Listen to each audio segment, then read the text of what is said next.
Bonsoir. Vous savez comment on appelle Françoise entre nous? On l'appelle Durandal, parce qu'elle est tranchante et raide. Et alors vous avez entendu les informations, ça tombe, c'est gravelotte. Bon, mais là, il n'y a pas de minauderie. Je dis ça parce que une charmante auditrice, forcément charmante, nous envoie une lettre en disant, puisque vous en avez parlé, j'adore l'humour de Serge de Beketch, et comme je la comprends, qui n'est en aucun cas assimilé à un manque de sérieux. Merci madame d'avoir compris ça. À bas les gens sans humour qui lui écrivent des choses pareilles, parce que j'avais reçu une lettre désagréable. J'en ai une autre là d'ailleurs que je vais lire. Quant à Victoria, ces minauderies me font grincer des dents. C'est méchant, hein. C'est gentil pour moi, c'est méchant pour Victoria. Mais je le lis quand même parce que basse vengeance. Mais c'est surtout parce que la pauvre Victoria, elle est bronchiteuse aujourd'hui. Elle n'est pas parmi nous parce qu'elle est malade. Alors quand même, d'abord on l'embrasse et puis on lui souhaite un prompt rétablissement. Et puis on était bien triste l'autre soir de voir La Belle et l'Empereur. Oui, sans sa voix. Sans sa voix, c'est incroyable. Enfin, comment a-t-on pu faire doubler Romy Schneider par quelqu'un d'autre que Victoria? Vous savez que le succès de Romy Schneider en France, avant sa période cinéma moderne, c'était Victoria. C'était Gilberte les Enfants qui était son interprète, sa doublure vocale, et qui a une voix. Alors c'est pour ça que l'auditrice dit une minauderie, parce qu'elle a une voix de petite fille, une voix absolument pleine de miel, d'autres sources cristallines et tout. Et alors ça a beaucoup joué dans le succès de Romy Schneider. Après, Romy Schneider, c'est devenu une actrice chez Bran. Mais avant, c'était une jolie petite comédienne alimentaire avec beaucoup de talent. Voilà, bon, je m'égare. Donc, une grosse bise à Victoria. Qui ne minaude pas du tout. Alors je peux vous dire, la connaissant, qu'elle est tout sauf minaudière. C'est joli, minaudière. Oui. J'ai reçu une très belle carte postale de vœux avec une formidable photo de Madame Cosima Wagner que je mets de côté et que je montrerai à Marie-Rose et à Jean. Marie-Rose et Jean, c'est des amis qui aiment particulièrement Vanier. Monsieur... quel était son prénom? Richard Vanier, compositeur de musique de son état. Voilà, donc une très jolie carte postale que je mets dans ma poche. Le dimanche 3 février, dans les salons... Pourquoi je vous lis les annonces? Parce que Olindre n'est pas arrivé. J'ai autour de cette table plusieurs invités, dont Nicolas Portier d'Aspect de la France. Bonsoir Nicolas. Bonsoir Serge. Christian de la Mazière du Choc du Mois. Bonsoir Christian. Bonsoir. Nicolas Bonal. Bonsoir Nicolas. Bonsoir. 2 minutes, du Minitel Minute. Vous savez, il y a un Minitel Minute, faites 36-15 minutes. Oui, on fait 4 pages de publicité par semaine dans le journal et tu dis, ah bon, merci Christian. Mais je ne regarde pas la publicité. Je sais que c'est utile pour les journaux, mais voilà. Je ne lis pas la publicité. En tout cas, il y a un Minitel Minute qui est 36-15 minutes et c'est Nicolas Bonal qui le gère. Donc c'est forcément bien. Je suppose, parce qu'on dit que c'est un crâne d'œuf. C'est une tête d'œuf, comme on dit, une vraie tête d'œuf, un crâne d'œuf. Bon, alors donc voilà, tout le monde est là, sauf, puis naturellement, Françoise, que vous venez d'entendre la voix d'eux, mais on attend Hollande qui m'avait juré, ma parole d'honneur, qu'il serait là à 18h. Non, mais il doit préparer aussi un petit peu la grande réunion qui aura le métage, le grand métage du métropolitain, qui aura lieu à partir de 20h. Je vous en parlerai tout à l'heure, au Palais des Congrès. Alors même si vous n'avez pas réservé, vous pouvez essayer de venir au Palais des Congrès de la Porte Maillot. Le meeting avec Jean-Marie Le Pen qui parlera. Je signale que Jean-Marie Le Pen n'a pas parlé en public depuis combien? 6 mois presque. Oui, c'est le premier grand meeting politique. Et en plus, au Palais des Congrès, contrairement à ce qui se passe au Bourget, on est assis confortablement. Et puis il y a un service de sécurité, je vous dis pas, vous êtes plus en sécurité que chez vous. Hein. Et il y a un grand parking. Un immense parking. Immense parking qui permet aux voitures d'être rangées sans être enlevées. Voilà. Donc, à partir de 20h, on se retrouve tous, et je vais même vous faire une confidence, on y sera tous, enfin en tout cas, Christian, Nicolas, je crois, et moi-même, et Françoise Varlet. Pour ce qui est de Monsieur Portier, je ne suis pas certain qu'il ira. Si, il ira quand même, enfin, il n'ose pas le dire. Bon, enfin, on verra. Mais il ira faire une étude de mœurs, voilà, en tant qu'ethnologue. Parce que les liens sont un peu distendus en ce moment entre l'Action française et le Front National, j'ai remarqué. Il y a du mou dans la corde à nœuds. Hein, un petit peu quand même. C'est pas grave. C'est pas grave. De toute façon, on sera tous du même côté de la barricade. C'est une maladie française. Absolument. De marquer sa différence. Alors, je vous disais donc qu'en attendant que Hollande veuille bien prendre la peine de tenir sa parole, j'espère qu'il m'écoute dans sa voiture, qu'il doit être bloqué dans un embouteillage et qu'il peste. Je vous lis quelques communiqués. Donc le dimanche 3 février, dans les salons du Palais des Congrès de Versailles, se tiendra la bourse aux monnaies du cercle numismatique versaillais, ouverture de 9h30 à 18h. À force de persévérance, le cercle est parvenu à faire de sa bourse annuelle l'une des plus remarquables manifestations du genre en France. En 91, cette bourse sera la 10e en date, et à cette occasion, le cercle a entrepris de tout mettre en œuvre pour lui assurer un succès plus vif encore que d'habitude. C'est passionnant, les bourses aux monnaies, enfin tout ce qui est numismatique, c'est extraordinaire. Parce qu'on se demande comment d'aussi petites choses peuvent valoir aussi cher. Mais c'est plein d'histoires. Exactement. Moi, je me suis baladé pendant des années, pendant 3 ans, avec une pièce extraordinaire sur moi que je gardais précieusement, qui représentait une tête de roi. Voilà Hollande qui arrive, qui représentait une très belle tête de roi. C'était un peu un genre Louis XIV, quoi. Et un jour, j'ai montré ça à un numismate qui m'a dit, oui, je connais, ce sont des pièces fake, fausses, bidons, que les Autrichiens pressent par dizaines de milliers. Et moi, je l'avais gardé en me disant, si un jour je suis vraiment dans la misère, je la vendrai. Non, mais c'est raté, donc. Mon cher Roger Hollande, bonsoir. Bonsoir. Nous t'attendions en lisant quelques dépêches. Et maintenant que tu es là, on va continuer à lire les dépêches, parce qu'il faudrait quand même pas que tu crois que sans toi, le monde n'existe plus. Alors, une lettre quand même. Et c'est une question à laquelle on consacrera un jour une émission. Tiens Roger, je suis bien content que tu sois arrivé au moment où j'allais la lire, parce que c'est un auditeur qui nous pose une question qui est posée, je crois, une fois par semaine pratiquement, et qui est la suivante. Le général de Gaulle est très souvent l'objet de vos critiques, notamment au sujet de l'abandon de l'Algérie. Je me suis moi-même posé des questions au moment de la rupture sur ses motivations. D'autre part, vous êtes, comme nous tous catholiques, très anxieux sur l'immigration maghrébine et l'envahissement par l'islam de la France, fille aînée de l'Église, par ailleurs bradée par la bande de F.M, je ne sais pas du tout ce que ça veut dire, qui nous dirige. Alors, ma question, que se serait-il passé si l'Algérie restant française avait fonctionné avec la libre circulation des personnes de nationalité française, même musulmane, d'une rive à l'autre de la Méditerranée? Avec le recul du temps, De Gaulle n'a-t-il pas vu juste, dans l'attente de vous lire ou de vous entendre à la radio? Je vous prie, cher monsieur, d'agréer l'assurance, etc. Oui, mais je pense qu'il faut quand même donner... Alors Roger, tu peux répondre, vas-y, mais on reviendra sur cette question. Je pense qu'il faut donner une réponse. C'est vrai qu'on peut faire une émission là-dessus, qu'on peut en parler pendant des heures, mais parce que les gens oublient une chose. Tout le monde dit que nous nous sommes battus pour l'Algérie française. Moi, je regrette, je ne me suis pas battu pour l'Algérie française. Je me suis battu pour l'Algérie française et le Sahara français, ce qui change absolument tout. Et les gens que nous étions, qu'on a présentés comme des crétins par la suite, des poivreaux de la coloniale et autres, dans nos messes et dans nos discussions, on prévoyait de faire leur Afrique avec le Sahara et l'Algérie. C'était tout autre chose. Alors on nous disait, mais qu'est-ce que vous allez faire au Sahara? On aurait fait au Sahara ce que les Juifs ont fait au Negev, c'est tout. On aurait amené la jeunesse d'Europe et là, on aurait fait leur Afrique avec tout ce que cela comportait. Et les gens de la région qui auraient été... je ne vais pas employer le terme noyé parce qu'on va encore le prendre dans un mauvais sens, mais qui aurait été au milieu de ces nouveaux apports de population, on n'aurait pas été en Europe chercher le travail qu'on aurait amené sur place, c'est tout. Et puis d'autre part, comme ils auraient été propulsés à des niveaux de confort qu'ils ne connaissent pas aujourd'hui, oui. On sait par expérience que, par exemple, leur démographie n'aurait pas été la même et leur intégration aurait été facilitée. On a nié et renié 25 fois le fait que les femmes musulmanes avaient jeté leur voile et qu'elles étaient descendues dans la rue les premières et qu'elles étaient pour la francisation et pour la France, pour que la France reste là-bas. Il est bien sûr que les filles algériennes, aujourd'hui, d'origine algérienne, si elles étaient 100% françaises et si elles étaient intégrées, n'auraient plus 15 gosses, il y aurait la télévision dans tous les gourbis, il y aurait d'ailleurs plus de gourbis, il y aurait des maisons, et ils auraient autre chose à faire le soir, ils pourraient regarder la télévision.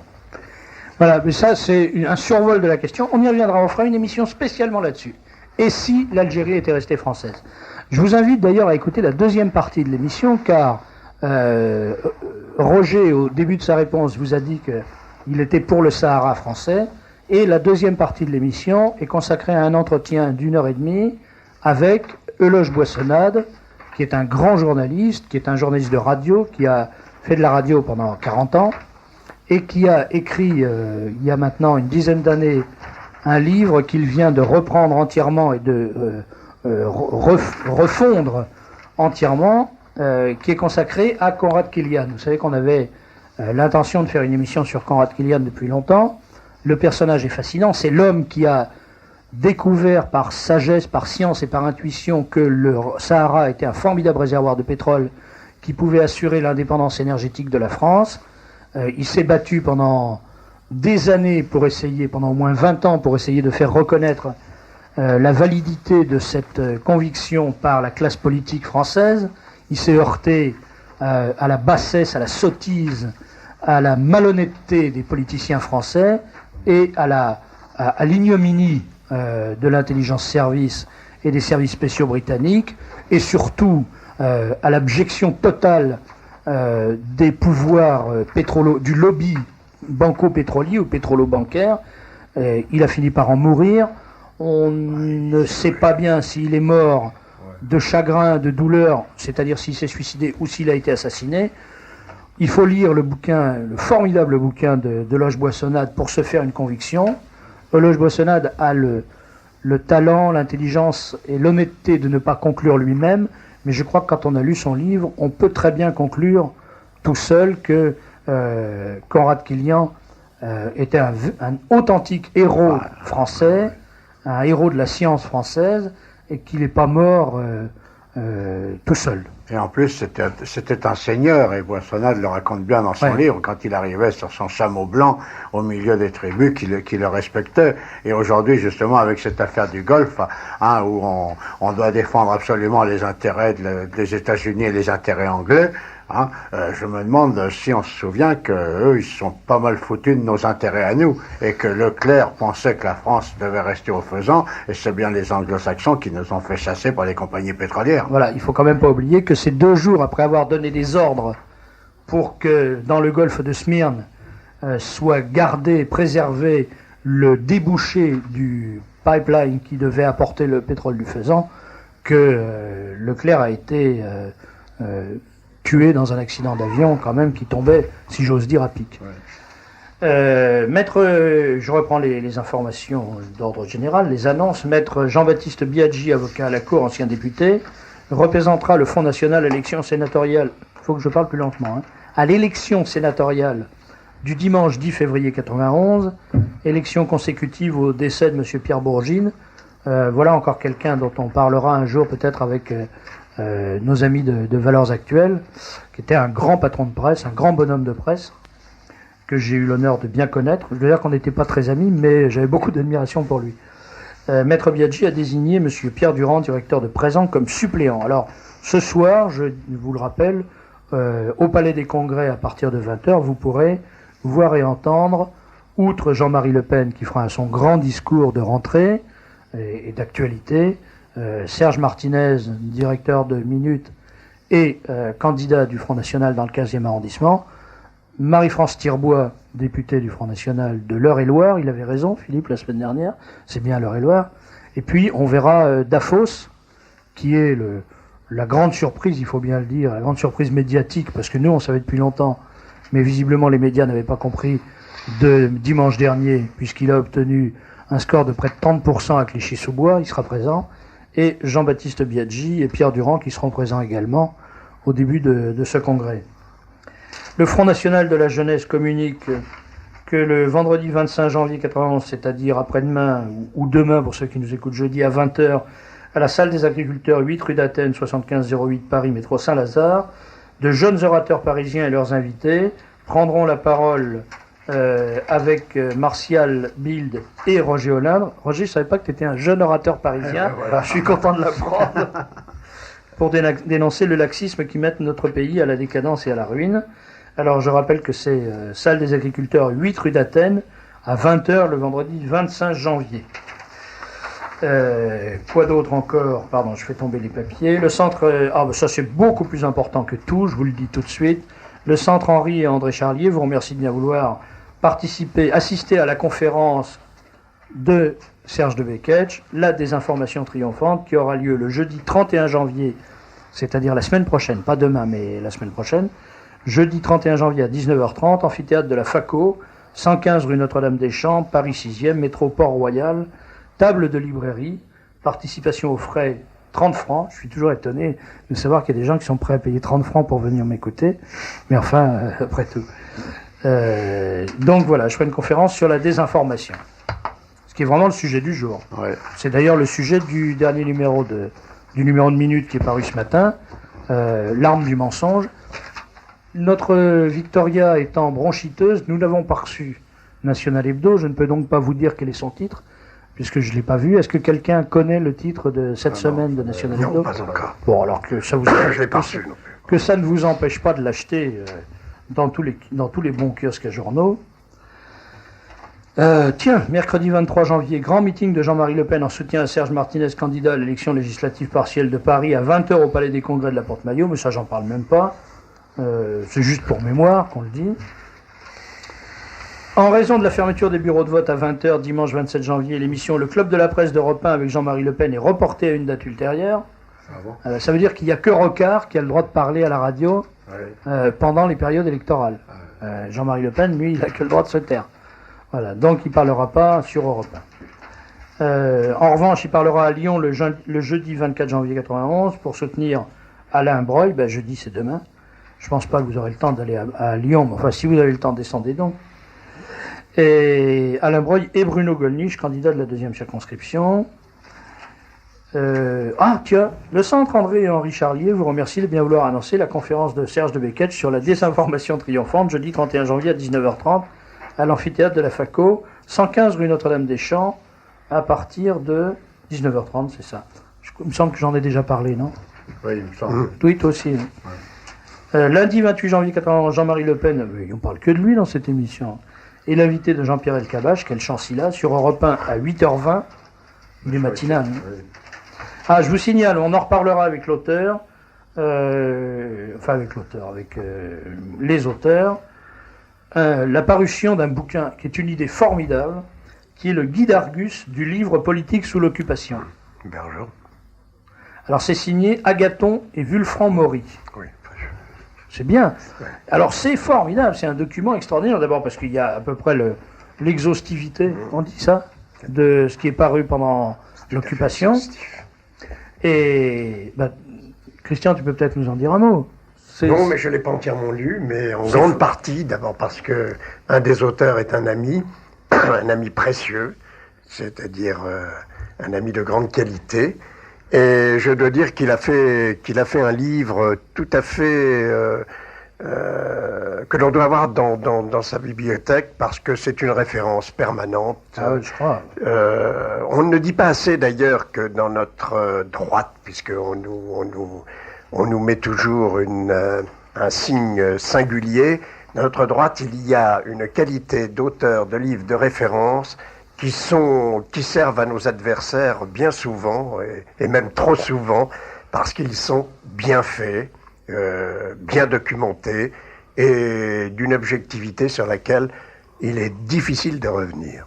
Ah ben c'est un bouquin formidable, parce que vous découvrez par exemple que le comte d'Ornano a publié en 1943 aux éditions Balzac un livre intitulé « Laisse faire le temps », qui a été interdit le 15 janvier 1945, et si vous le trouvez, il vaut 60 francs. Noël Dornan a publié Les Jeudis du Maréchal en 1943 aux éditions GP. C'est un livre de 42 pages avec 11 photos, couverture rouge décorée d'un portrait du maréchal de profil. Maréchal, c'est naturellement le maréchal Pétain, je vous le dis tout de suite, c'est pas le maréchal Hindenburg. Donc 2 fois par mois, le maréchal consacre son jeudi à recevoir des Français venant de zones occupées, de zones interdites et de la zone libre. C'est un livre qui vaut 80 francs. Drieux-La Rochelle. C'est incroyable.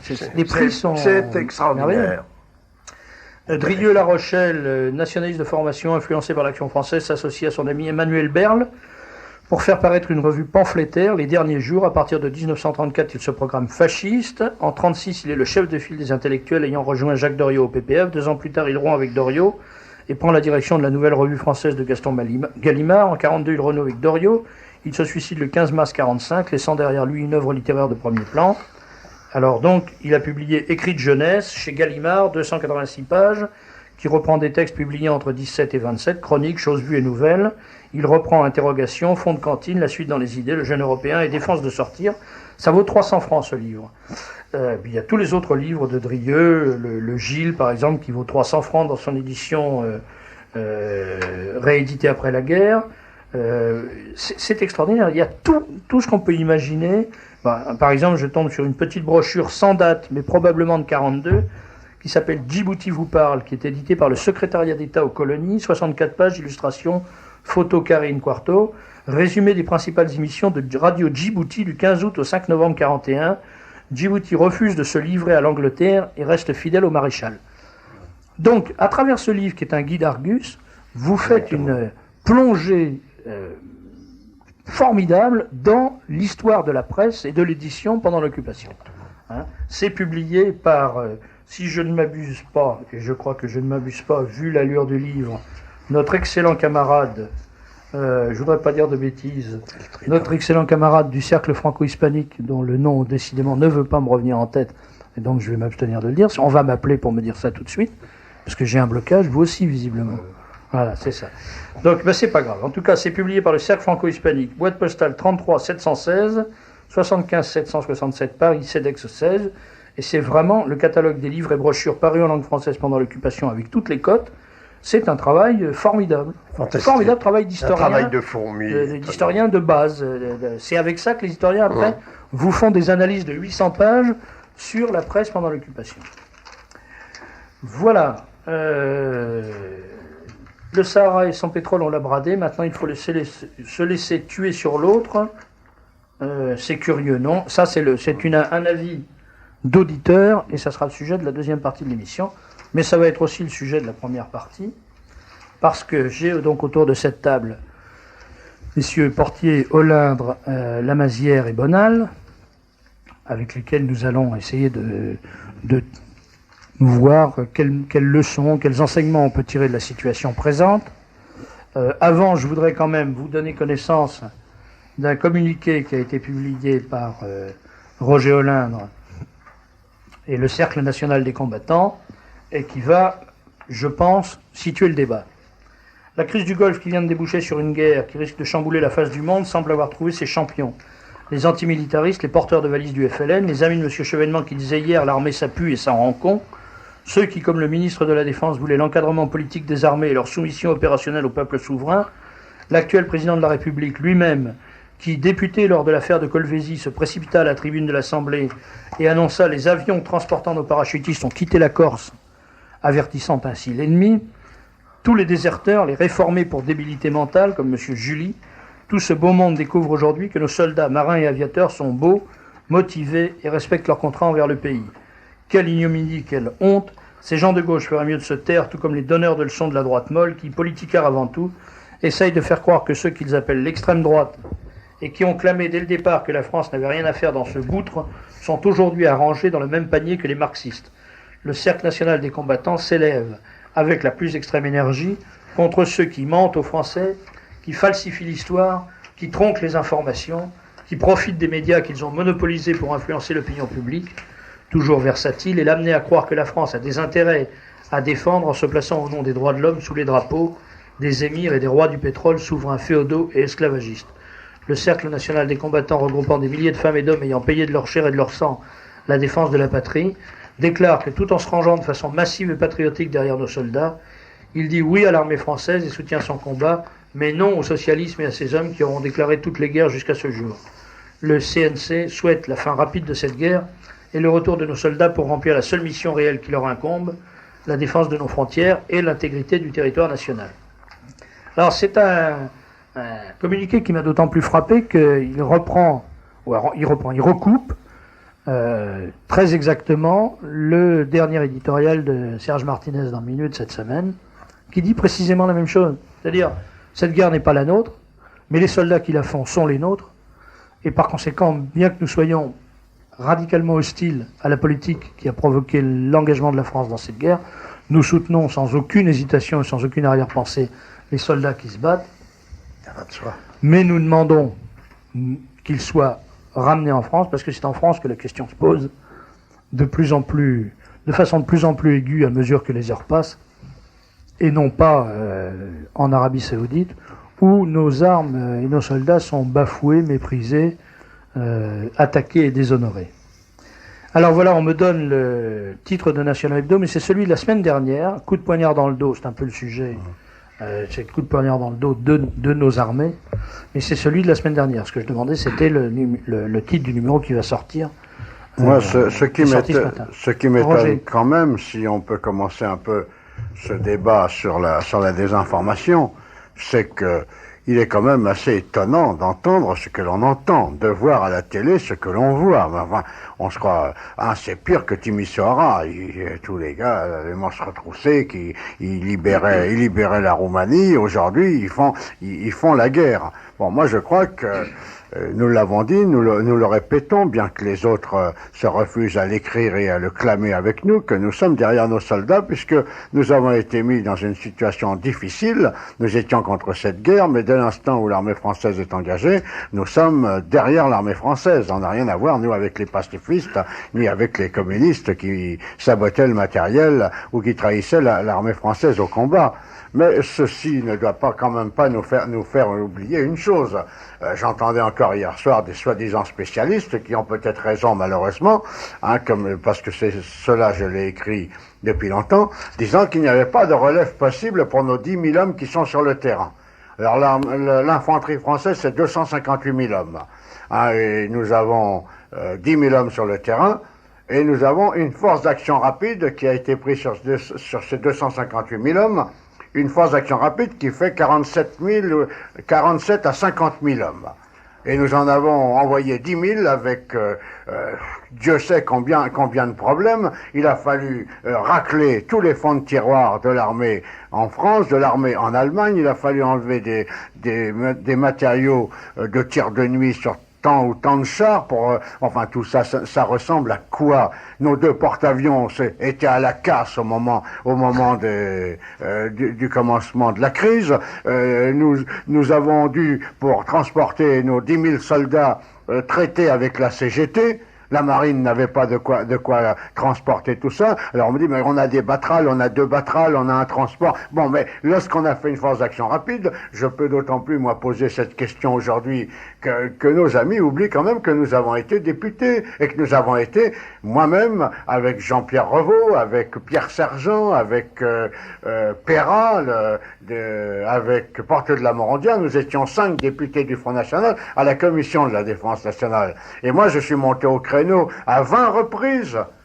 Eux aussi, mais moi j'étais spécialement axé sur cette histoire. Je leur dis, mais votre force d'action rapide, en quoi est-elle rapide? Avec quoi vous la transportez?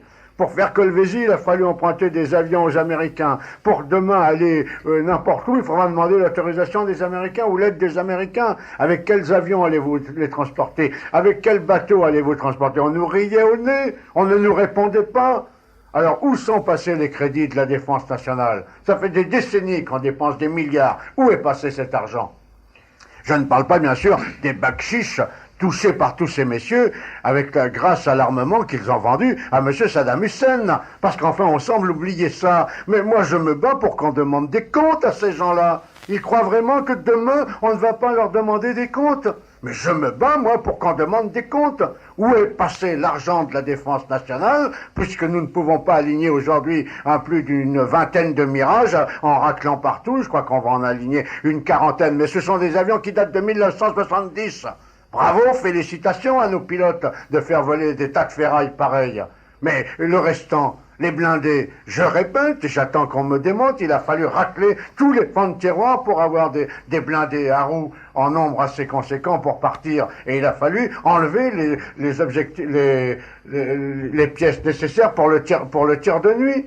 Nous avons raclé toutes nos munitions et jusqu'à preuve du contraire, nous n'avons pas relancé encore les chaînes de fabrication de munitions. Nous avions 150 000 masques à gaz, nous les avons vendus.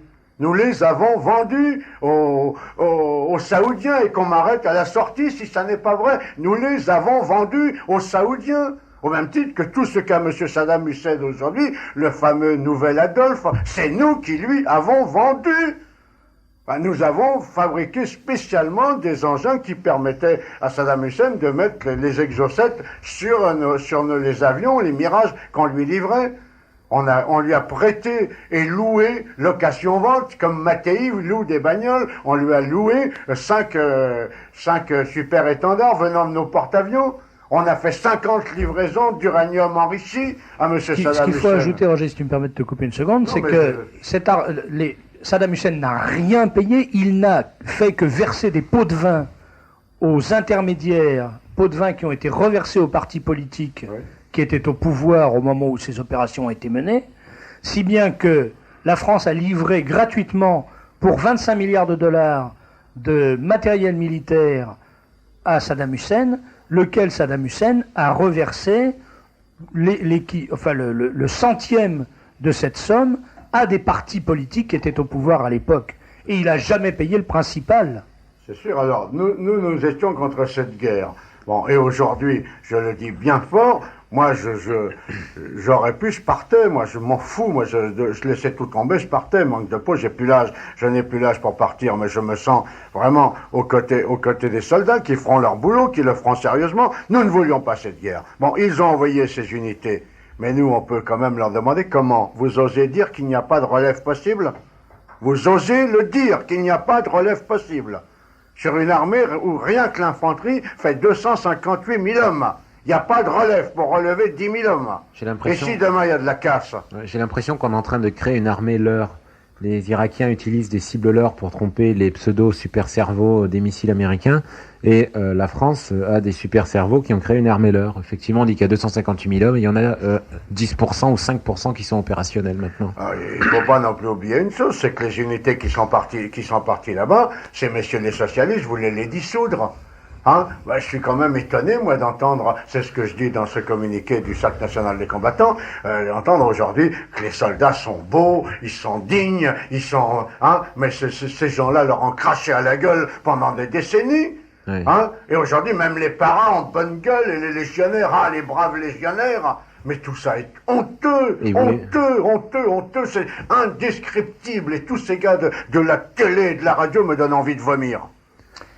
Nicolas Portier. Moi, je souscris totalement à tout ce que dit Roger Olindre. C'est-à-dire, bon, c'est notre position officielle. Pour ça, je ne comprends pas. Vous parliez tout à l'heure de différents avec le Front National. Mais pas qui porte sur des choses aussi importantes. Pas sur l'actualité en tout cas, puisque nous aussi, nous avons exactement la même vision des choses.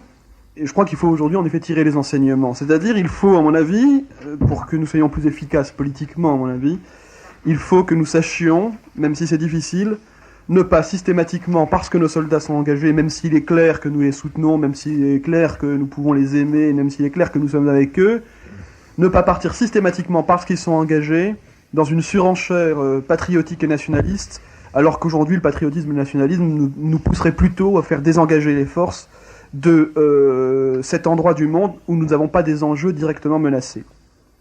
Je crois qu'il faut tirer en effet des enseignements de cette situation, parce que d'abord, en effet, il y a une situation militaire assez grave qui a quand même été l'aboutissement de politiques, de laxisme militaire, de laxisme budgétaire. Et on essaie de faire partir aujourd'hui, après des années de pacifisme, on essaye de changer de discours, mais comme cela a été souvent fait au cours de l'histoire française, de changer subitement de discours pour partir faire la guerre du droit, la guerre des droits de l'homme, dans le désert, non seulement pas pour défendre nos intérêts, mais même pour aller contre nos intérêts. Parce qu'aujourd'hui, il faut quand même le dire, aujourd'hui, nos intérêts sont menacés. Non pas forcément d'être impliqués là-bas contre des anciens alliés, mais aussi nos intérêts sont menacés en France. Il y a une communauté musulmane que la loi l'Oumma lie totalement et de plus en plus à Saddam Hussein. Alors aujourd'hui, en effet, de partir, de se faire les pipelets du patriotisme, comme se font les pipelets du patriotisme, les libéraux ou les socialistes, qui crachaient sur toute idée de nation, sur toute idée de patrie il y a quelques mois encore, quelques années encore, partir en effet au nom de l'ONU, au nom de l'alliance américaine qui commençait à se distendre, en effet partir pour faire la guerre là-bas, je trouve ça dangereux. Mais à mon avis, ça cache quelque chose. On part faire la guerre là-bas, non seulement en effet parce que les Américains ont dû nous en intimer l'ordre, mais on part faire la guerre là-bas aussi parce que ça correspond peut-être à une morale, une soi-disant morale internationale, à laquelle nos démocrates font semblant de croire. Mais je crois qu'on part aussi là-bas parce qu'on est bien content de cette situation de guerre. On est bien content d'avoir aujourd'hui une situation conflictuelle qui permet d'essayer de ressouder une union sacrée qui commençait à être totalement absente en France. On est bien content de partir faire cette guerre à un moment où la démocratie française et même les démocraties occidentales étaient en totale implosion. Au moment où il commençait à y avoir des scandales en France, il commençait à y avoir une crise de régime. On est bien content à l'Élysée d'avoir cette guerre qui permet en effet de faire remonter sa cote, la cote du président de la République dans les sondages. Et à chaque fois, ça a été le même processus. La guerre de 1914, même si nous avons été obligés de la faire, même si nous avons été obligés de faire l'union sacrée, a permis à la démocratie, dont le pourrissement oligarchique était latent, cette guerre de 1914 a permis aux démocraties de se ressouder sur le traité de Versailles, de repartir avec une espèce de morale américano-maçonnique, de recréer une espèce de situation instable en Europe au nom des mêmes principes moraux, au nom des mêmes 14 points wilsoniens qu'on retrouve aujourd'hui, de mettre une anarchie totale en Europe et de recréer les conditions de la Seconde Guerre mondiale. De même, en 1939, les bellicistes, qui c'était? C'est ceux qui votaient contre les budgets militaires 3 ans plus tôt. Je crois que maintenant il faut tirer les enseignements. On ne peut pas systématiquement frapper sur la couture du pantalon en disant aux ordres parce que la patrie est en danger, parce qu'aujourd'hui, si elle est en danger, c'est justement parce que nous sommes dans cette guerre, c'est justement parce qu'on a fait venir 6 millions d'immigrés qui aujourd'hui peuvent en effet servir de terroristes, peuvent aujourd'hui servir en tout cas d'eau, peuvent servir de réservoir. Je ne dis pas que tous les immigrés, loin de là, évidemment, il y en a même qui sont très inquiets de la situation, ils ont peur en effet de conflits interethniques, ils ont peur de représailles, de ratonnades, et je les comprends un peu d'ailleurs, mais en tout cas ils peuvent servir d'eau, de réservoir à un terrorisme potentiel. Nous n'avons donc rien à faire là-bas à mon avis, alors je crois qu'il faut dissocier ça en effet de notre solidarité avec les militaires. Notre solidarité avec les militaires, ce n'est pas de les pousser en effet à faire la guerre, une guerre qui n'est pas la nôtre, une guerre qui n'est pas une guerre française, ce n'est pas de sacrifier aujourd'hui le peu que nous ayons d'armées opérationnelles et de complètement aujourd'hui, et ça c'est aussi très très grave, de complètement dépouiller l'Europe des rares régiments, des rares unités encore opérationnelles, car aujourd'hui il n'y a quasiment plus rien en Europe.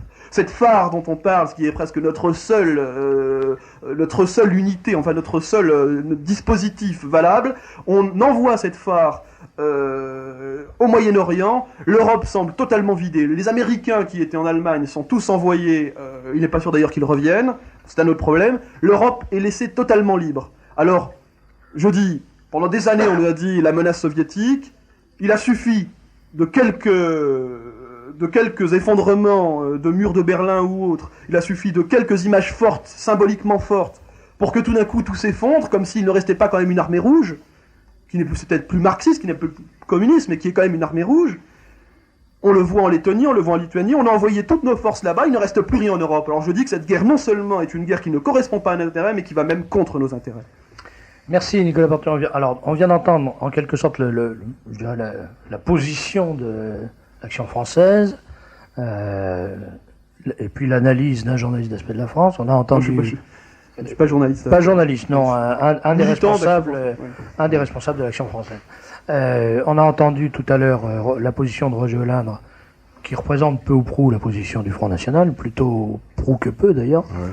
Je voudrais que Christian de la Mazière nous dise quelle est sa position. Alors c'est une position personnelle, c'est une position qui ne représente pas une organisation politique. Je rejoins dans les grandes lignes ce qui a été dit. Mais je crois que pour aborder ce problème d'une façon logique, calme et donner aux auditeurs les moyens de parfaitement réfléchir sur ce problème qui est particulièrement grave, c'est de poser quelques questions sur lesquelles nous allons nous pencher les uns les autres. Pourquoi ce conflit? Comment a-t-il pu arriver? Pourquoi a-t-il été engagé aussi vite? Quels en sont les causes, quels en seront les effets? Je pense que si on répond à ces questions, nous allons arriver à des problèmes typiquement de politique intérieure française, mais aussi de politique internationale, qui sont liés extrêmement et qui vont peut-être éclairer un peu plus nos auditeurs sur notre position, pourquoi nous avons cette position. Elle n'est pas uniquement passionnelle, elle est, je le pense, réfléchie, parfaitement étudiée, et il nous faut, je pense, la leur expliquer, parce qu'elle est très importante et même très grave pour l'avenir. Je crois que la première chose qu'il faudrait faire, je vais demander à Roger de faire ça rapidement, c'est de mettre en avant le mensonge qui consiste à dire que notre position est, comme je l'ai lu dans un torche-cul, il n'y a pas d'autre mot, il faut vraiment employer ce mot-là, je suis désolé de le faire sur Radio Courtoisie, qui s'appelle le Midi Libre, dans lequel on lit cette phrase crapuleuse écrite par un éboueur de presse. Le Front National, dont le président a exprimé sa solidarité avec Saddam Hussein, gagne 4 points par rapport au dernier scrutin municipal. C'est l'analyse ce qu'on appelle dans Schnorr un trou de chuc. Ça prouve que Saddam Hussein est très populaire en France. Publie le mardi 22 janvier 91 dans le Midi Libre. Le FN, dont le président a exprimé sa solidarité avec Saddam Hussein. Alors, ça, c'est de la crapulerie de presse, c'est pas du journalisme, ça n'a rien à voir. Je crois qu'il faut préciser tous ces problèmes voilà, qui concernent le alors, Proche-Orient. ce que je crois, c'est que beaucoup de journalistes ont dit le Front National a la même position que le Parti communiste, dans cette affaire. Roger, je voudrais que tu fasses litière de cette déclaration. J'attendais justement, je voulais dire ça avant qu'on commence la discussion. Je te dis d'ailleurs que je suis content d'avoir entendu nos deux amis. Nous sommes exactement sur la longueur d'onde voulue. Nous sommes des patriotes français. Nous étions contre cette guerre, mais il ne faut pas oublier une chose, le président de la République est le chef des armées, que qu'on le déplore ou non, c'est ainsi, et l'armée est faite pour obéir au pouvoir légal. Alors quand on ne compte pas sur nous pour appeler à la désertion ou à saboter le matériel ou autre, nous sommes avec cette armée. Nous estimons que cette guerre est scandaleusement inutile, et qu'on ne devrait pas y verser du sang français, mais puisque nous sommes engagés par la faute d'imbéciles criminels, que nos soldats se conduisent le mieux possible en attendant qu'on puisse les rapatrier. Moi, je ne comprends vraiment pas comment tous ces gens qui, lorsque nous disons ici que nous ne voulons pas devenir musulmans, que nous ne voulons pas que des quartiers ou des villes de notre pays deviennent musulmans, deviennent des enclaves étrangères, que nous ne voulons pas que les mosquées remplacent nos églises, que nous voulons entre autres la préférence nationale, on nous accuse de racisme et de xénophobie, alors que nous n'attaquons pas en cela les musulmans ni les arabes.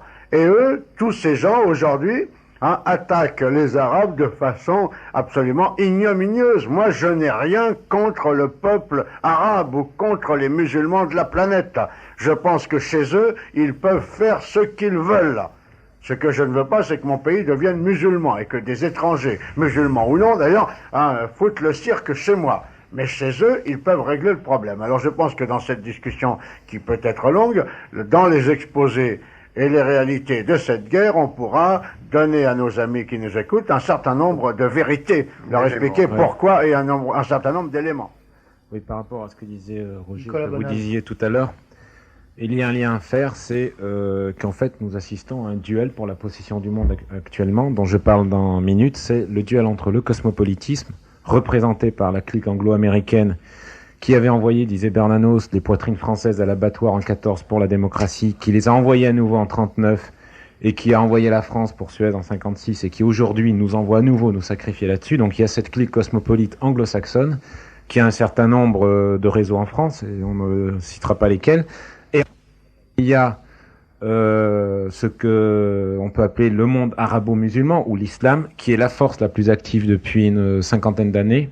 Et là, on retombe sur un ensemble de dangers qui étaient soulignés par des écrivains dès la fin du siècle dernier. Déjà, c'était évoqué par Gustave Le Bon dans sa Civilisation musulmane, il parlait d'un réveil arabe. Ça a été indiqué sous la forme de l'Orient par des écrivains comme Sax Rohmer. Alors lui, il voyait plutôt un péril jaune. Puis dans Robert Howard également, il y a un péril arabe qui est souvent indiqué dans certaines des nouvelles d'Howard. Et c'est-à-dire que depuis le début du siècle, on sent une montée de l'islam.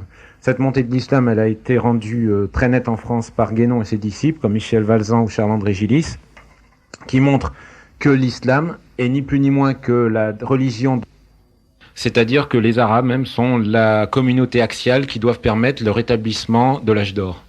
Et ça, c'est en quelque sorte la ligne ésotérique du combat musulman extérieur. Mais il faut savoir que les musulmans sont convaincus que l'Oumma va devenir, sans faire un jeu de mots, l'Oummanité demain, et qu'il y a une volonté universaliste de créer partout dans le monde des républiques islamiques. Il y a déjà 4 millions de musulmans aux États-Unis, ils seront 6 millions en l'an 2000, c'est-à-dire ils seront plus nombreux que les juifs, qui ont baissé d'ailleurs depuis la dernière guerre aux États-Unis à cause des mariages mixtes essentiellement. Il y a une croissance énorme du nombre de musulmans en France, mais dans beaucoup d'autres pays d'Europe. J'ai discuté l'autre jour avec un nationaliste serbe qui me disait, mais nous en Yougoslavie, nous en avons 4 millions. En Allemagne, il y a 3 millions de Turcs. On peut rappeler d'ailleurs à cet égard que la Turquie, soi-disant, dans le livre des Occidentaux, se voit avec 89% de gens qui sont hostiles à la guerre. Et donc, au niveau mondial, et là, donc, je rejoins ce que disait Lamazir tout à l'heure, c'est-à-dire, il y a à la fois un combat au niveau français et au niveau mondial. La France, on est placé pour le savoir, la terre de Jeanne d'Arc et de Clovis est devenue une cible privilégiée des deux cosmopolitismes. Du cosmopolitisme anglo-saxon, fondé sur le métissage, le fric, la culture rococa, dont le professeur Bardet a parlé hier à la Maison des Agriculteurs. Et de l'autre côté, le mondialisme musulman, le mondialisme islamique, qui a une volonté énorme d'arriver à conquérir la planète à court terme. Et ça, donc, c'est absolument essentiel. Et puis, il y a une autre chose dans cette guerre qui est phénoménale et dont on a parlé beaucoup dans Minutes dans le numéro de cette semaine, c'est la première guerre organisée par les médias, la première guerre organisée par ce que Debord appelle la société. Qu'il fallait penser de Timisoara, ce qu'il faut penser de Carpentras et maintenant de cela. C'est-à-dire, on est dans une société où l'excès d'information arrive à la négation totale de l'information et on arrive dans un trou noir total, une impossibilité de connaître réellement ce qui se passe et l'information devient, c'est ça, l'information devient un rideau, mais ce rideau, cet écran télé est un écran noir qui nous permet absolument pas de savoir ce qui se passe sur Terre. Et là, on en retombe donc sur ces fameux leurres qu'a posé l'Irak. Et là, c'est les pièges dans lesquels est tombée la société du spectacle et la guerre wargame, vidéogame des Américains. Ils ont vu des espèces d'objets en bas quand ils ont pris leurs photos satellites depuis 6 mois au-dessus du Golfe. Ils ont cru que c'était l'aviation ou les cibles militaires irakiennes. Ils ont plombé dessus. Ça n'a servi à rien parce que Saddam Hussein les a pris à leur propre jeu.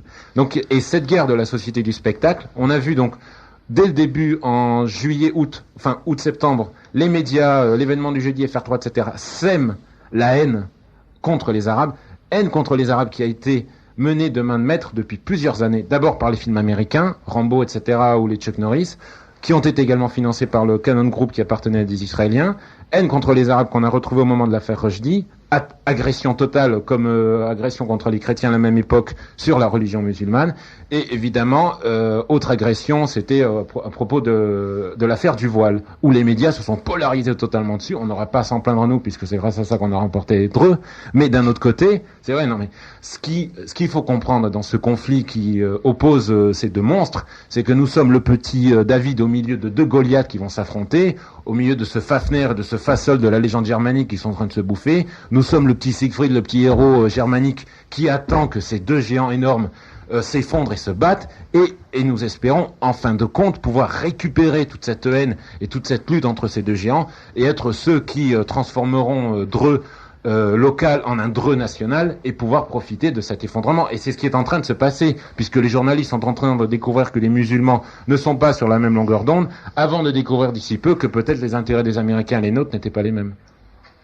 Moi, je pense qu'on devrait revenir un tout petit peu en arrière. Il faut quand même, comme l'a dit tout à l'heure Olindre, c'est très important, rappeler les responsabilités des uns et des autres, au service, et bien souvent au service de gens que Bonal vient de nous citer et de groupes qu'il vient de nous citer. Mais enfin, faut pas oublier que l'affaire du Proche-Orient est une affaire qui est en cause depuis 1920. On l'oublie trop souvent. Ça s'est étendu très lentement, puis ça s'est accéléré avec la dernière guerre. Et après la dernière guerre et la création de l'État d'Israël, sur lequel d'ailleurs je ne reviendrai pas, puisque c'était un postulat que l'on devait admettre, les choses n'ont fait que s'envenimer. Si on revient à la position de la France, qui a été toujours une position contradictoire, que ça a commencé avec l'Algérie, la Tunisie, le Maroc et ensuite l'Algérie surtout, ça a continué dans le domaine du Proche-Orient. Et les responsabilités sont très nettes, très claires. J'ai vu que notre ami Olindre, dans son communiqué, a attaqué très vertement le ministre des Armées actuel. Cela dit, j'ai quelques petites faiblesses à son endroit quand je l'entends parler comme ce matin, ce qu'il a dit face à El Kabash, le procureur El Kabash, qui parle, je me demande, ça s'appelle pas Europe numéro 1, c'est autre chose, quoi. Bon, je dois dire qu'il a posé quelques problèmes qui étaient nets. La responsabilité politique de M. Giscard d'Estaing, qui aujourd'hui donne des leçons en ce qui concerne l'Irak. Oui, il y a aussi la responsabilité politique du clone Pipo qui est intéressant. Exactement. Et c'est du même niveau, alors, à peu près. il y a cette responsabilité des socialistes à l'égard de l'armée. Ils ont découvert l'armée dès qu'ils ont eu le pouvoir et ont commencé à modifier leur position, bien qu'à aucun moment ils n'ont donné les crédits réclamés, modernisé cette armée comme il le fallait, vendu, et ça Hollande l'a bien rappelé tout à l'heure, tout ce qui était à la pointe technologique. Et nous sommes loin d'être en arrière-main, nous le savons, puisqu'à chaque fois nous avons des grandes victoires sur nos amis, entre guillemets. L'Exocet est devenu célèbre parce qu'il a coulé un bateau anglais. Et là, en ce moment, on sait très très bien que la modification du matériel russe est le fait de la technique française. Oui. Elle n'est pas si mauvaise. Il est évident que les avions que possèdent et qui ont été mis à l'abri n'ont pas détruit, comme on l'a dit, par entre guillemets aussi les alliés, parce que il faut toujours faire référence à des situations politiques passées pour mieux faire avaler la pilule aux gens. La France a une grande part de responsabilité. Mais cette responsabilité, nous l'avions assumée, poussée par les pays occidentaux, qui ont eu à une certaine époque une peur bleue de l'Iran. Sans oublier non plus que si l'Iran a basculé aussi vite dans le chiisme, M. Giscard d'Estaing y a prêté quand même une main plus que secourable, tout ça qui est et plus que malhabile. Alors, à cette époque, il faut dire cela. L'ambition de Saddam Hussein qui est vraisemblable. Le personnage qu'il est devenu, nous l'avons fabriqué, on a eu besoin de lui. C'est un golem. Exactement. Les pays du Proche-Orient, l'Arabie Saoudite, le Koweït, tous ces émirs qui vivent d'une façon incroyable, utilisant une armée d'esclaves qui viennent des pays du monde entier sans aucun droit, mal payés contrairement à ce que l'on peut dire, sans couverture sociale, méprisés, sans papier, on leur confisque leurs papiers, etc. Il ne faut pas oublier que ces gens ont demandé à l'Irak de se faire pour réduire cette révolution chiite à néant. Quand cette guerre a été terminée, l'Irak a demandé le prix du sang. Elle a demandé des choses. 10 milliards de dollars. Oui, elle a demandé d'abord qu'on annule sa dette. Elle a demandé ce qui était juste, qui avait été créé après la guerre la ligne entre l'Irak et le Koweït, qui était une zone neutre, la zone pétrolière de Roumaï. Et ils ont demandé le Sud parce que, profitant de la guerre, le Koweït, avec l'aide de l'Angleterre, a pompé le pétrole. Ils ont demandé les îles de Boubiane et de Varba pour pouvoir avoir un contrôle de l'accès au Golfe Persique. Un accès au Golfe Persique.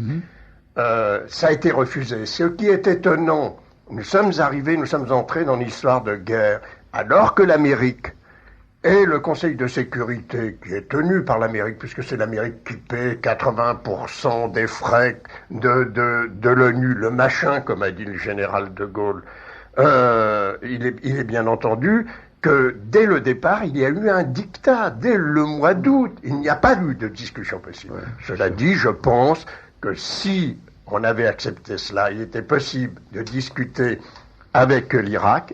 Il était possible de demander un contrôle de l'armement, car il est vraisemblable que quand on a un excès d'armement, on aime bien s'en servir, et il aurait été judicieux à ce moment-là d'essayer de faire un contrôle de la puissance dans le Golfe. On a parlé de bombes atomiques pour l'Irak, c'est faux, il n'y a qu'un seul pays qui a la bombe atomique. On le sait, c'est répertorié dans la région, c'est Israël.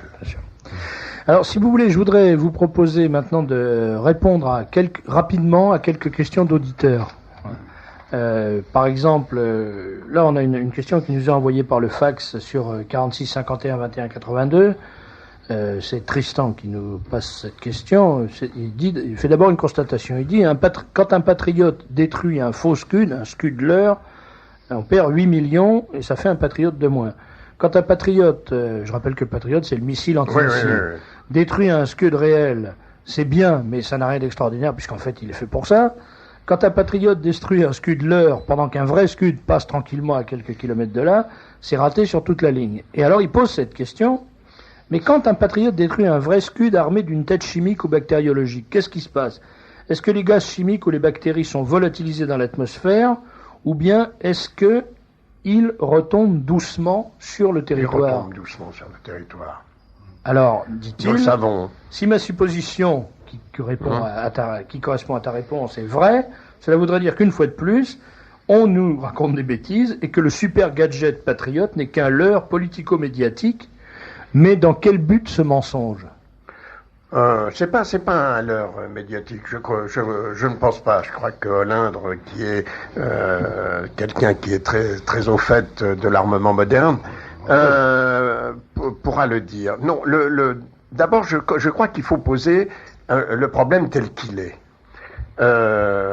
Jusqu'à nouvel ordre, l'Irak n'a pas envoyé de bombes chimiques. À l'heure où on parle, là, parce que, c'est-à-dire à 19h précise, mercredi 23 janvier, parce que la semaine dernière, j'ai rigolé parce que les Américains n'avaient pas déclaré la guerre, et puis le temps de rentrer chez moi, ils avaient dû écouter Radio Courtoisie. Mais je vais simplement ajouter quelque chose qui est très curieux.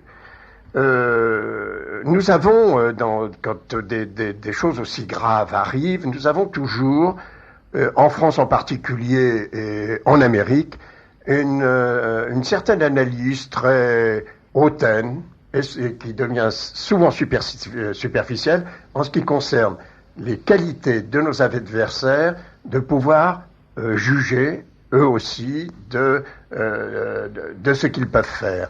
Il semble que l'état-major irakien, après des années de guerre face à l'Iran, une guerre qui n'était pas tellement ancienne, bien qu'on ait voulu le dire, mais qui était une guerre moderne telle qu'elle peut se faire sur ces territoires tout à fait particuliers. C'est-à-dire la sauvagerie antique et la technique mais moderne. l'état-major irakien a réussi à la barbe d'un espionnage électronique extraordinaire à travers l'atmosphère, à travers les espions du Mossad, etc., de camoufler une armée de plus d'1,5 million d'hommes, de la mettre sous terre, d'avoir 2000 chars,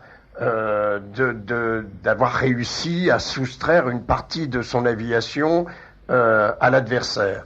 On sait très bien que Saddam Hussein aurait pu attaquer avant le 15. On le pensait même. Imaginons un seul instant qu'il ait lancé simplement 100 avions sur Daran, etc.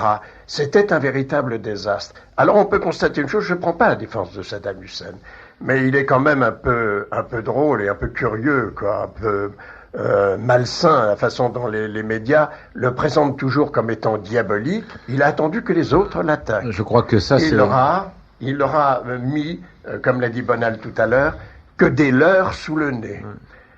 Mais ce qui n'est pas un leurre, c'est la population civile. Là, on nous ment comme pour les pertes alliées. On nous ment réellement. Nous savons qu'il y a vraisemblablement plusieurs milliers, peut-être au moins une dizaine de milliers de morts et de blessés. Je crois que l'explication est extrêmement simple de cette question-là. C'est tout simplement que les Américains n'ont pas oublié la guerre du Vietnam. Ils ont perdu la guerre du Vietnam à cause de la presse. Et ils ont perdu la guerre du Vietnam parce que la presse montrait quotidiennement à la télévision et dans les journaux les cadavres vietnamiens. C'est-à-dire qu'ils montraient que les bombardements, c'était pas de la vidéo war, c'était de la véritable guerre qui faisait de la viande hachée.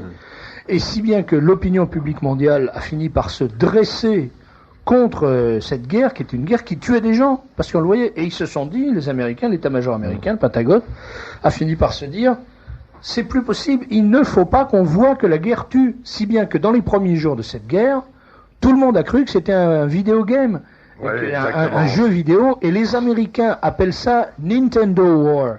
C'est-à-dire, Nintendo, c'est le nom d'un jeu vidéo américain, enfin japonais, qui est vendu à des centaines de millions d'exemplaires dans le monde entier, une série de jeux vidéo. Et ils appellent ça Nintendo War. Et il y avait un titre admirable dans François qui était Feu et le pilote appuie sur son joystick. Or, le joystick, c'est le petit appareil qui permet de jouer à un jeu vidéo sur son écran de télévision.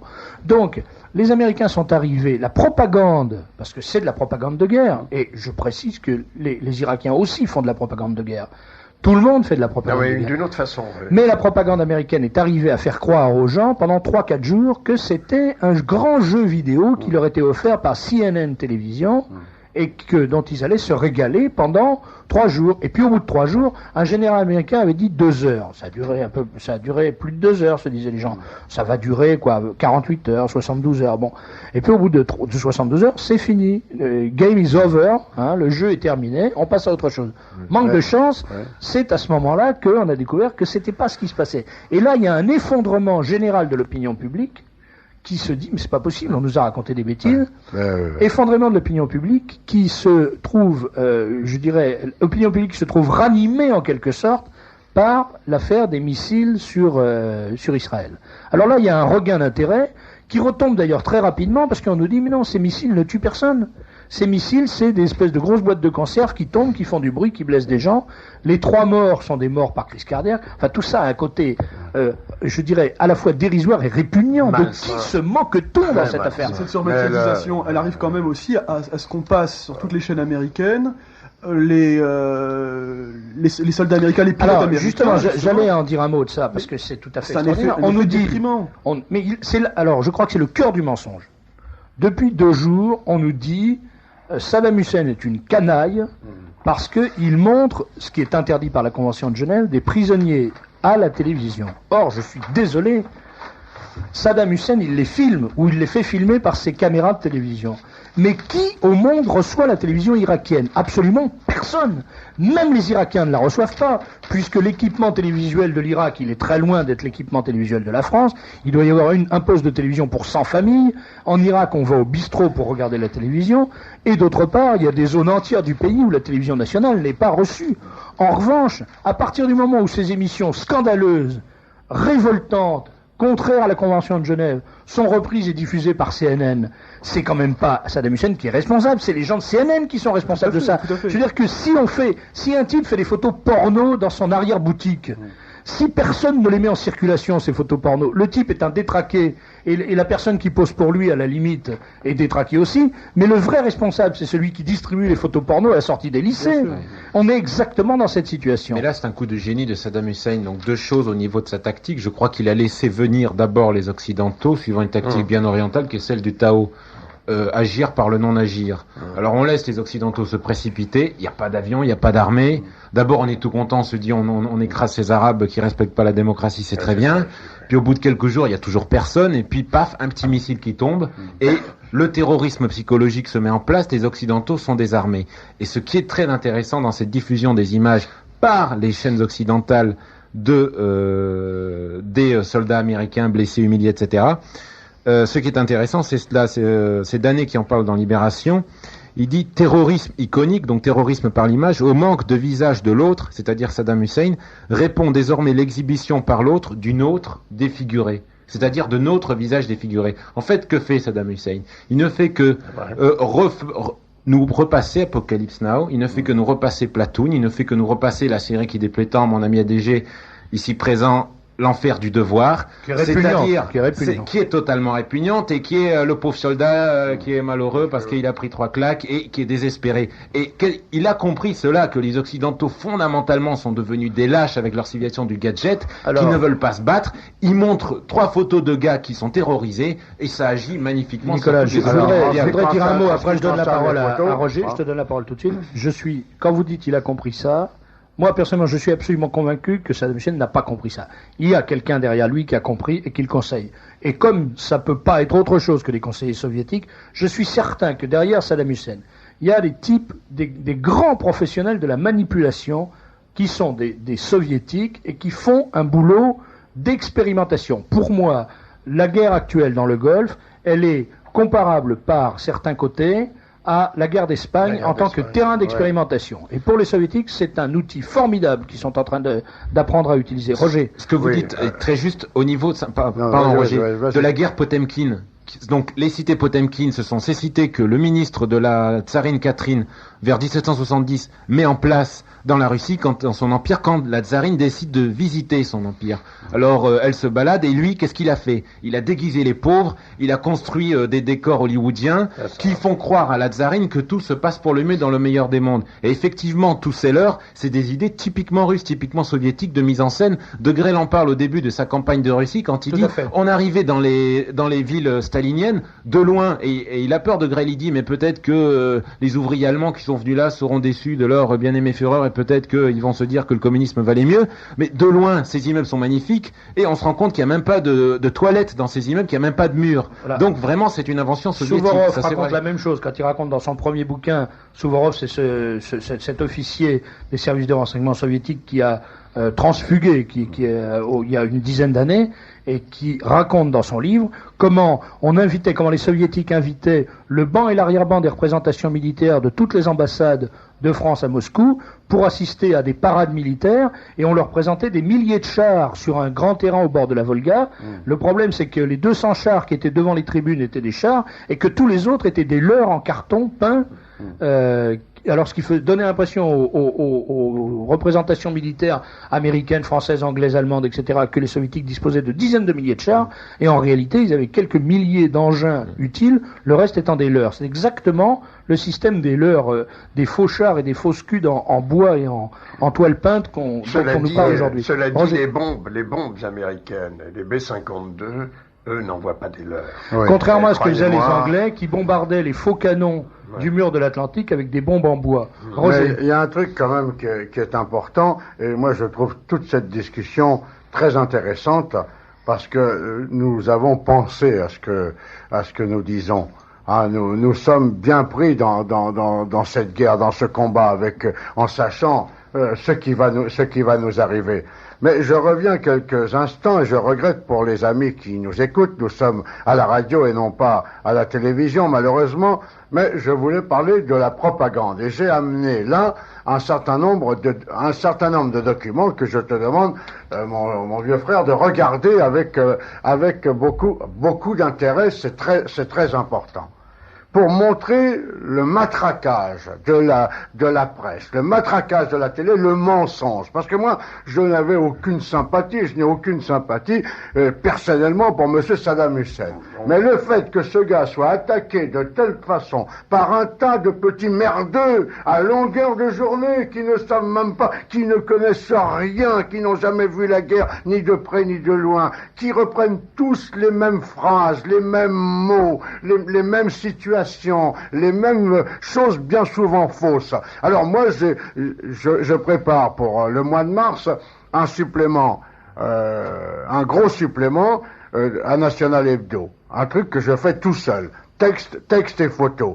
Et je me suis dit, mais nom de Dieu, c'est le moment ou jamais. Non, tu suspectes que t'as pas dit ça. Dans ce numéro spécial de 80 pages, de sortir un certain nombre de documents pour montrer combien ces gens sont des menteurs vis-à-vis du monde entier et vis-à-vis de l'opinion qu'ils manipulent comme ils veulent. Et j'ai recherché un certain nombre de photos. J'ai cherché un certain nombre de photos d'Hanoï. Hanoï que j'ai connu comme tous les soldats français, tous les paras. C'était notre capitale de guerre. Et je regrette qu'on soit à la radio, mais les amis verront ces photos dans le supplément que je prépare. Voici Hanoï. Alors ça, c'est une vue d'Hanoï, c'est une vue d'un carrefour. C'est la rue Paulbert, avec au fond le théâtre d'Hanoï. On voit dans le pouce-pouce devant un soldat français. Ouais. C'est à la fin de la guerre. C'est une photo d'Indochine. Des années 50, moitié des années 50. Voici le marché d'Hanoï. Alors c'est la même époque, probablement. Exactement. Et voici une rue, un magasin pas loin de la rue Paulbert, avec tout ce qui pouvait faire la fortune de ces pays du temps de la France. Donc Roger, tu nous présentes là 3 photos qui représentent 3 vues d'Hanoï avant les énormes bombardements américains, avant la guerre américaine, qui ont tout rasé comme chacun sait. Alors tout a été rasé, tout a été anéanti.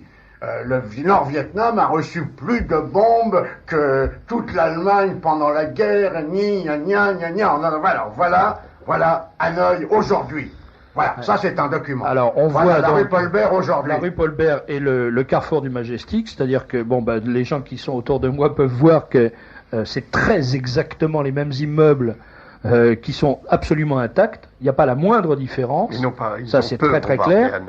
Et voilà. On voit le marché d'Hanoï. Le marché d'Hanoï qui est absolument intact aussi. Et voilà le magasin. La seule différence, c'est qu'il n'y a plus rien à bouffer dans le magasin. Ça, c'est effectivement, c'est le même magasin. Et on voit, oui, la seule différence, c'est que toutes les marchandises ont disparu, mais probablement pas à la suite d'un bombardement. Voilà. Alors voilà. On peut bien raconter. C'est un bel exemple de désinformation. Alors, je regrette, mais moi, j'ai été témoin dans ma vie de ça. J'ai été témoin dans ma vie de l'affaire Bokassa, qui a été exactement un montage identique, un montage mensonger, comme tout le reste. C'était Timisoara, c'était tout ça. Ces gens sont des menteurs. Ces gens sont des nuisibles. Alors, je voudrais vous demander de continuer à répondre, parce que finalement on n'a répondu qu'à une question, et encore partiellement. Je voudrais vous demander de répondre, il nous reste un quart d'heure, le plus rapidement possible, aux questions qui sont posées là, suivant vos compétences. Alors, l'Irak est-il vraiment surarmé si on compare son armement à celui d'Israël, de la Syrie ou de la Turquie? Christian, tu as des informations? Oui, on a des informations. Incontestablement, ce n'est pas les mêmes armements pour les uns et pour les autres. Tsahal, l'armée d'Israël, est une armée tout à fait particulière et qui a une qualité exceptionnelle que aucune armée au monde, y compris l'armée américaine, ne possède. C'est-à-dire qu'ils ont des réservistes qui sont en permanence appelés, qui sont de haute qualité technologique. Ce sont des gens qui sont... ça n'a rien à voir avec le bidas habituel que nous avons et les gens qui font leur service militaire, qui apprennent des choses, qu'ils apprennent bien, et qui sont capables d'être parfaits au combat. Là, l'ensemble de l'armée israélienne est une armée qu'on pourrait appeler de cerveau. Alors, moi, ce qui me frappe, et on va en terminer sur cette question avec ça, c'est que, au fond, on nous explique que il est absolument capital d'empêcher l'Irak d'avoir un armement nucléaire et un armement conventionnel, même un armement conventionnel ou un armement biologique et chimique. Alors si on dit mais pourquoi? Parce que dans cette région c'est impossible. Et si on dit mais parce que Israël a le même armement et vous n'en faites pas tant d'histoire, on nous répond mais c'est pas la même chose. Je veux dire par là que les mêmes gens qui nous disent en France, si vous faites la moindre différence entre un arabe et un français de souche, vous êtes une crapule raciste. Les mêmes gens nous expliquent froidement que les ratons n'ont pas le droit d'avoir la bombe atomique alors que les juifs ont le droit. Pourquoi? Parce que c'est pas la même chose. C'est-à-dire pour des critères qui sont exclusivement des critères de caractère raciste. Monsieur Saddam Hussein n'a pas le droit d'avoir la bombe atomique parce que c'est un raton. Monsieur Shamir a le droit d'avoir la bombe atomique parce que c'est pas un raton. Point à la ligne. Si ça vous plaît pas, c'est le même prix. C'est tout à fait extraordinaire. Alors, il y a aussi surtout énormément d'intérêts quand même qui sont en jeu et qui. Oui, mais le seul argument c'est celui-là. Alors, tu viens de dire intérêt. 30 secondes. J'ai lu le livre Salinger, parce que je lis beaucoup de choses en ce moment. C'est passionnant, il faut le lire. Pour tirer il faut conseiller d'ailleurs. Il faut le lire, la guerre du Golfe. Brûlot contre l'Amérique. Oui, bien, tu apprends dans ce livre que 4 heures après l'entrée des chars au Koweït, le Koweït n'est pas encore entièrement occupé, Monsieur Bush est réveillé par les spécialistes qui viennent de bloquer tous les avoirs koweïtiens dans le monde, et tu apprends là qu'il y a 180 à 200 milliards de dollars d'investissement koweïtien à Londres. Ouais. À Londres. En France, il y a plusieurs milliards. Alors, question technique. À propos de la bombe atomique, juste une question sur l'Irak, c'est que Saddam Hussein est en train de devenir une bombe psychique. Il reprend ce que voulait devenir Alphonse de Chateaubriand. Toujours dans Libération, ils disent à propos de Saddam Hussein, C'est une émanation, une vapeur invisible, un gaz. Expansible, élastique, il a toutes les propriétés de ce qui reste son arme la plus terrifiante. Et ça reprend Sax Rohmer et Fu Manchu, c'est exactement comme ça que Sax Rohmer désigne Fu Manchu, c'est-à-dire quelqu'un qui s'amène par les parfums, par le gaz. C'est tout à fait intéressant parce que ça montre bien que en fait les mécanismes de la propagande sont toujours les mêmes. Fu Manchu c'était le péril jaune, et là on retrouve les mêmes arguments. Alors, question technique, d'après les accords SALT II, il était interdit de fabriquer des missiles antimissiles. Or, on découvre avec l'existence de centaines de patriotes que cette règle des accords SALT II a été détournée. Oui, mais quand on a interdit la fabrication des missiles antimissiles, c'est qu'ils existaient déjà. À chaque fois que l'on fait que certaines nations impose des interdictions aux autres nations, c'est qu'elles possèdent un monopole de réussite technologique qu'elles ne veulent pas voir entre les mains d'autres. Ça se comprend. D'ailleurs, l'Amérique a utilisé un mot qui est ravissant, ce sont les gendarmes du monde, ça veut bien dire. Les gendarmes ont le droit d'avoir des pistolets. C'est-à-dire que les gendarmes ont le droit d'avoir des armes et les autres n'ont pas. On voit aujourd'hui tout le socialisme, toute la droite libérale française, on va investir cette idée comme quoi les États-Unis sont en train d'imposer le nouvel ordre international mondial, que les États-Unis ont maintenant le rôle de gendarme du monde. Moi, j'aimerais qu'on est à cette fin du XXe siècle, j'aimerais qu'on regarde. Ça fait presque un siècle que les Américains ont eu soit l'exclusivité, soit une partie de ce rôle, de cette fonction de gendarme du monde. Et ben j'aimerais qu'on regarde le rôle de gendarme du monde qu'ils ont eu en 19 avec le traité de Versailles, où ils ont organisé l'Europe, où ils l'ont quadrillé avec leur espèce de rationalisme utilitaire, avec leurs principes, style droit des peuples à disposer d'eux-mêmes. Ça a fait complètement exploser l'Europe. À peine 20 ans plus tard. J'aimerais qu'on regarde aussi leur façon de faire les accords de Yalta en 45. Je dis que les Américains n'ont plus même le droit légitime, la légitimité pour prétendre à un rôle aujourd'hui de gendarme du monde. À chaque fois qu'ils ont voulu se préoccuper d'intérêts extra-américains, d'intérêts européens ou même d'intérêts a fortiori encore plus éloignés de leur conception du monde, les intérêts arabes, je crois qu'ils ont créé de véritables poudrières. Alors aujourd'hui, je dis, ne tombons pas dans ce piège, n'espérons pas, ne nous mettons pas derrière les Américains à attendre d'eux une fonction de police internationale. De grâce, moi, c'est une police que je ne préfère pas avoir pour maintenir la paix dans le monde. Attends, je voudrais donner la parole aux auditeurs le plus possible, donc une auditrice nous signale que Jean-Marc Sylvestre sur France Inter a déclaré dans sa chronique boursière que le gouvernement et que la direction de la Banque des États-Unis avait déclaré que la récession aux États-Unis était en train de se calmer en raison des activités dans le Golfe Persique. Ça, on comprend effectivement. C'est vrai que la guerre c'est artificiel quand même. C'est artificiel, mais ça marche. Enfin, il faut rappeler qu'il y avait 9 millions de chômeurs aux États-Unis en 1939 et qu'il y en avait 0 en 1945. Voilà. Il y a un fort déficit extérieur. Un peu artificiel aussi, c'est quand même le prix des armements tel qu'il a avancé. Enfin, ça ressemble à quoi? Ça ne ressemble pas à grand-chose.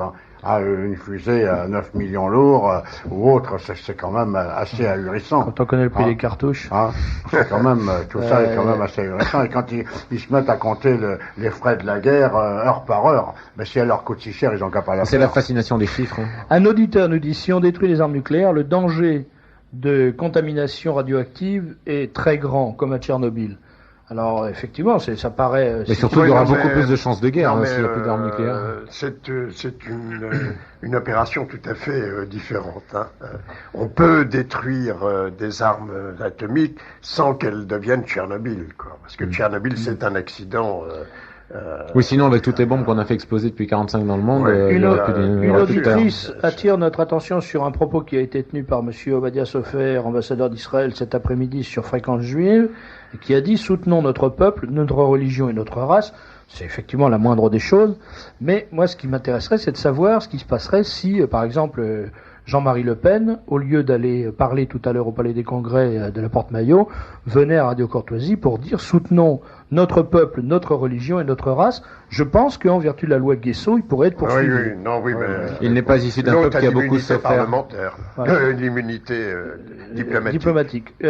Roger, on te demande, sois gentil de répondre rapidement, ce que tu penses des appels à la désertion qui ont été lancés à la télévision, notamment par ce jeune bidasse au front bas. Je dois dire que si je devais claquer le museau à quelqu'un, c'est pas ce jeune soldat, mais c'est un monsieur de Chavannes. parce que M. de Chavannes a fait dire à ce soldat, comme le dit ce jeune soldat qui appelle ses camarades à la désertion. Alors qu'il l'avait pas fait. Il a jamais parlé de désertion. M.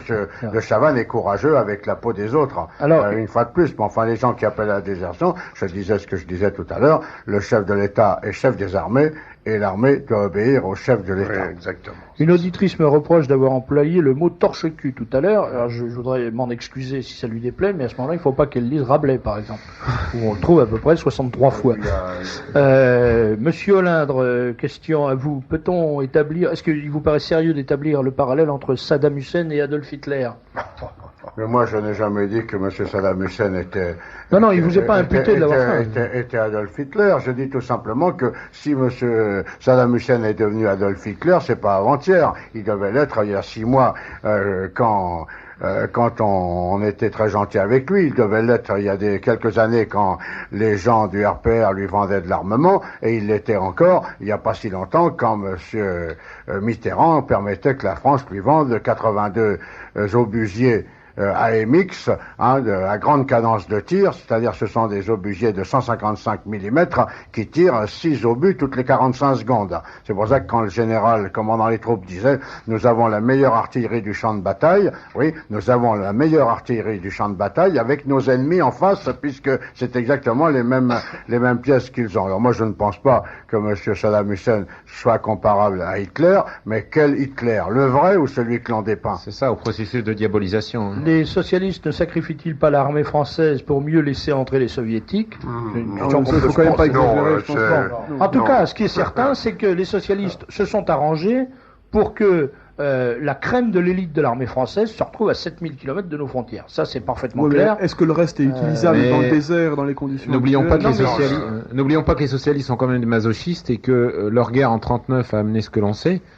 Et leur guerre en 56 a amené je crois d'ailleurs qu'il y a quand même plus de 8000 hommes ou 10 000 hommes de l'armée française qui sont valables. Le drame, c'est que les 2 ou 3 régiments para engagés qu'on pourrait envoyer, si on les envoie, on ne peut pas respecter nos accords de coopération et de défense avec un paquet de pays de la planète, surtout des pays africains.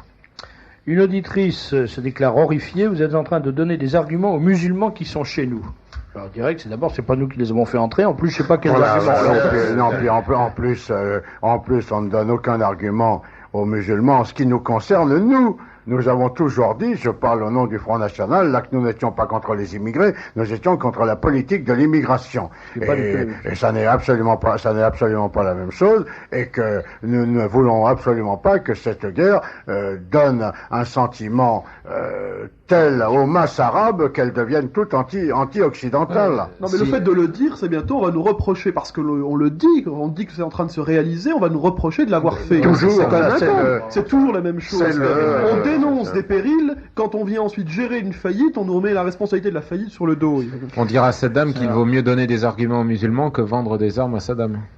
Un auditeur nous dit, mais ça je ne sais pas si c'est vrai, il faudra que je vérifie, que messieurs Nucci, la famille de Patrice Pella et monsieur Alain Boublil, plus probablement les 2 fils du président de la République, sont en train de s'engager dans l'armée française pour aller se battre dans le Golfe. Ça demande un chauffeur de taxi. Il n'y a pas de député pour l'instant qui souhaite engager dans l'armée pour aller dans le Golfe. Oui, non, mais ça c'est... Non, mais je me permettrais de dire quelque chose là-dessus. On peut peut-être ajouter à côté de cette pointe d'humour que l'on a donnée. Il y a tout un groupe de parlementaires qui d'un seul coup a été très ému par l'arrivée de l'armement soviétique sur Israël.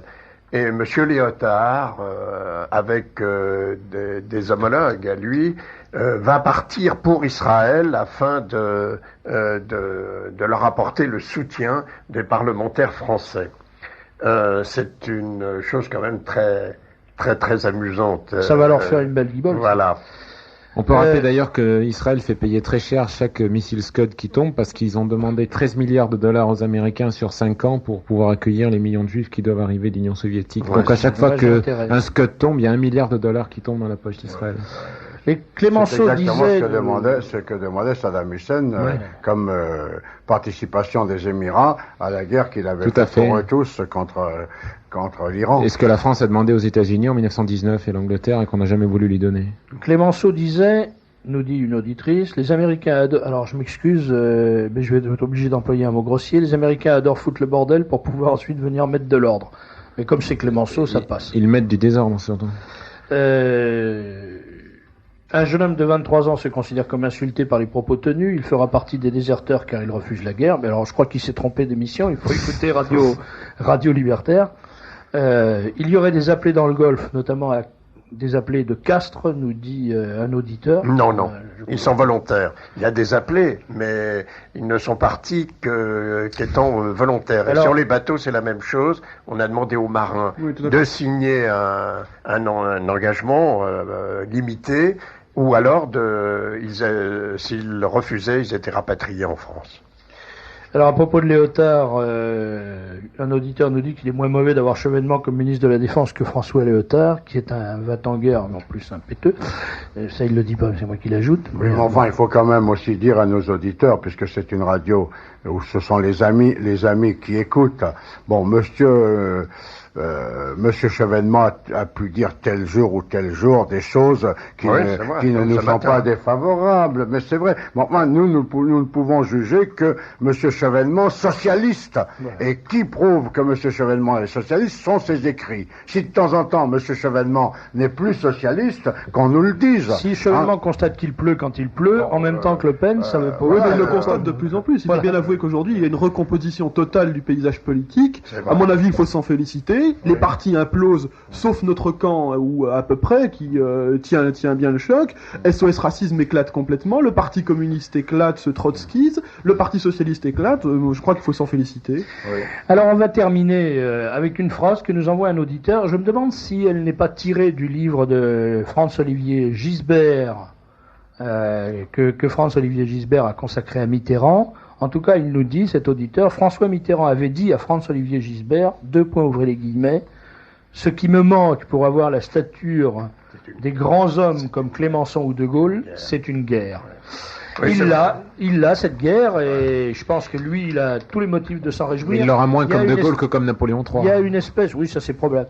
Il y a une espèce de tragique délectation morbide chez certains vieillards à voir mourir les jeunes, la génération tandis Mitterrand. qu'eux ont le cul vissé dans leur fauteuil de brocart. Je pense que c'est le cas de Mitterrand, qui est un personnage, moi je pense que c'est un personnage profondément, je l'ai dit souvent, profondément démoniaque. C'est un personnage qui a une espèce d'harmonie secrète avec les forces du mal. C'est un personnage noir, sombre,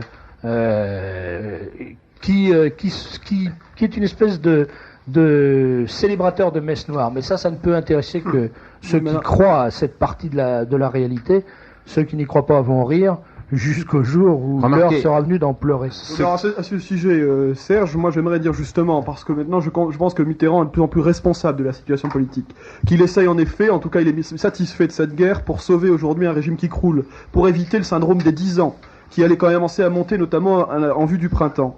Alors moi j'aimerais faire un appel, notamment aux jeunes nationalistes français qui veulent plus jouer cadoudal aujourd'hui, simplement que les va-t-en-guerre droits de l'homiste. Moi j'appelle les jeunes nationalistes français, même les jeunes français dans l'ensemble, à venir à notre meeting le samedi 26 janvier à 20h30, au musée social 5 rue Lascaz, pour en effet commencer à préparer une campagne active contre Mitterrand sur le thème « Mitterrand, tu ne passeras pas le printemps ». Nous avons en effet l'intention d'essayer d'activer de plus en plus des campagnes afin de renverser Mitterrand, de commencer des campagnes dans la rue, d'agitation s'il le faut, contre Mitterrand. Et on ne nous fera pas jouer l'union sacrée. Aujourd'hui, l'heure n'est pas à l'union sacrée. Merci Nicolas, merci Roger Hollande, merci Christian de la Mazière, merci Bonal, merci Françoise. La deuxième partie de l'émission est une interview enregistrée de Loge Boissonnade à propos de son livre Conrad Killian. Ça a été enregistré il y a 1 heure exactement, donc c'est parfaitement d'actualité. Je vous dis à la semaine prochaine, que Dieu vous garde.